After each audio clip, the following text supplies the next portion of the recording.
Hi, my name is Mark Butler, and I am a now retired 38-year career employee of the National Park Service. During my career, I served as the superintendent of Joshua Tree National Park and as a member of Yosemite's executive leadership team. It was a true honor to serve the public as a National Park Service employee and to help park visitors experience and enjoy, as well as preserve and protect, America's most treasured landscapes, our national parks. Now, I'm a member of the Coalition to Protect America's National Parks, a nonpartisan, nonprofit organization who studies, educates, and speaks and acts for the preservation and protection of the entire national park system. Today, I'm speaking to you from Western Nevada, not far from the treasured Sierra Nevada East Side and the nearby Yosemite and Sequoia and Kings Canyon National Parks, where public lands are highly valued for outdoor recreation, conservation, and their scenic beauty. It's from this setting that I'd like to bring to your attention the emergence of a serious threat to our national parks and their adjacent public lands. This threat is grounded in the provisions of a deceptively named bill recently introduced in the Senate named the Supporting Made in America Energy Act, or Senate Bill 460.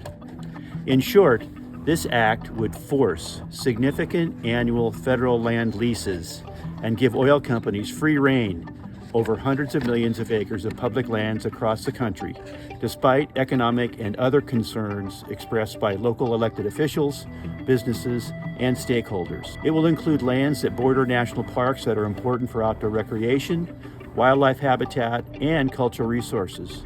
In fact, there are over 60 national parks that would be at risk of having adjacent public lands offered for mineral and oil and gas leasing, including those adjacent to Joshua Tree. These parks and lands are the essence of what is truly made in America. During my career, I closely studied what visitors to national parks value and expect during their visit. I can tell you from the results of multiple studies that the number one value identified by visitors to Joshua Tree was the preservation and protection of landscape-scale, undeveloped views and vistas. These visitors were captivated, mesmerized, and emotionally moved by the expansive views of landscapes where there are no visible buildings, no lights, and no development, an experience that's almost beyond comprehension in today's world. I'm sure this perspective is strongly valued at a majority of our national parks.